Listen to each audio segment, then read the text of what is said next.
आज मैं आपके साथ लेके आई हूँ पर्यावरण शिक्षा का हल प्रश्न पत्र 2020 में आया था। बीएड सेकेंड ईयर का है, एनवायरमेंटल एजुकेशन का।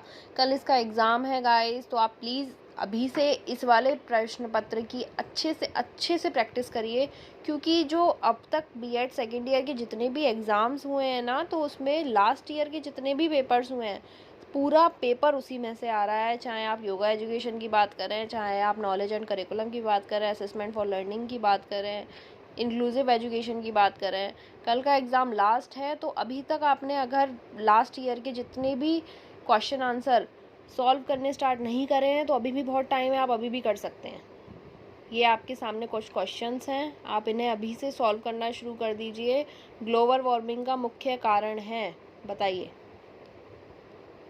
क्या है? CO2 गैस, क्योंकि कार्बन डाइऑक्साइड जितनी ज़्यादा बढ़ेगी ग्लोबल वार्मिंग उतनी ज़्यादा बढ़ेगी। प्रतिशतक एवं वाताकुलन उपकरणों में से किसका प्रयोग किया जा सकता है? जब वाताकुलन मतलब क्या हुआ? वाताकुलन AC, हमारा AC से कौन सी गैस निकलती है? CFC। जनसंख्या की तीव्र एवं अनियंत्रित वृद्धि को क्या कहते हैं? जब जनसंख्या तीव्र हो रही है और अनियंत्रित रुक ही नहीं रही, तो भैया वहाँ विस्फोट हो रहा है या नहीं हो रहा? तो बस आंसर क्या हुआ हमारा? विस्फोट।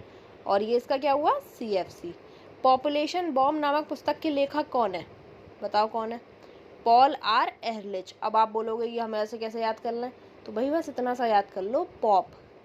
आंसर में है पॉल, पॉप, पॉल। क्या हुआ? पॉल और एहरलिच। एनवायरमेंटल शब्द का पर्याय है। एनवायरमेंटल शब्द किस चीज़ का पर्याय है? इसमें बहुत से लोग कह रहे हैं कि इसका एनवायरन है, इसका एनवलप है, क्या है समझ नहीं आ रहा है। तो जब भाई ये बता दो 2020 के पेपर में इसको दोनों को सही माना है, तो भाई जाहिर सी बात है ये दोनों ही होंगे। जब 2020 के पेपर में इन दोनों को सही माना है, तो ये दोनों ही हैं, तो ये दोनों ही एनवायरमेंटल शब्द के पर्याय हैं। अब पृथ्वी का कितने प्रतिशत भाग पर जलमंडल पर है? यानी ये हमारी पृथ्वी है और इसका कितना प्रतिशत ऐसा है जिस पर जल है? तो ये हमारी पृथ्वी पर 71% पार्ट जल से है, जल का है। ठीक है, और वैसे बात करें तो कितना हुआ हमारा? 71 ऑप्शन में हमें दिख रहा है ये रहा। नेक्स्ट है, पृथ्वी की सतह का वह भाग जहाँ मनुष्य निवास करता है, क्या हुआ भैया? वो जैव मंडल। हम मनुष्य, हम जिंदा है ना, तो हम कहाँ निवास करेंगे? हम जैव यानी जिंदा जगहों पर ही, कोई जैविक जगह जहाँ जिंदा लोग रहते हो वहीं तो करेंगे। पर्यावरण शिक्षा के उद्देश्य क्या है? ज्ञान तथा समझ, कौशल, जागरूकता, उपयुक्त सभी। यानी पर्यावरण की शिक्षा है तो भैया वहाँ ज्ञान भी होना चाहिए, हम उस चीज़ को समझ सकें कि सामने वाला हमें बता रहा है कि CO2 से ये नुकसान है, CO2 हम यहाँ से मिलती है, ये होता है, हम निकालते हैं। तो ये सब चीज़ें हमें जागरूकता, एकदम ज्ञान होनी चाहिए, समझ होना चाहिए, हम उस चीज़ के लिए जागरूक होने चाहिए। ठीक है, इसका हमें कौशल होना चाहिए, तो इसका आंसर हुआ उपयुक्त सभी। नाइट्रोजन का कितना प्रतिशत क्या है? वायु में नाइट्रोजन का प्रतिशत कितना है? हमारे जितना भी वायुमंडल है उसमें नाइट्रोजन है 78%। कितनी है? 78%।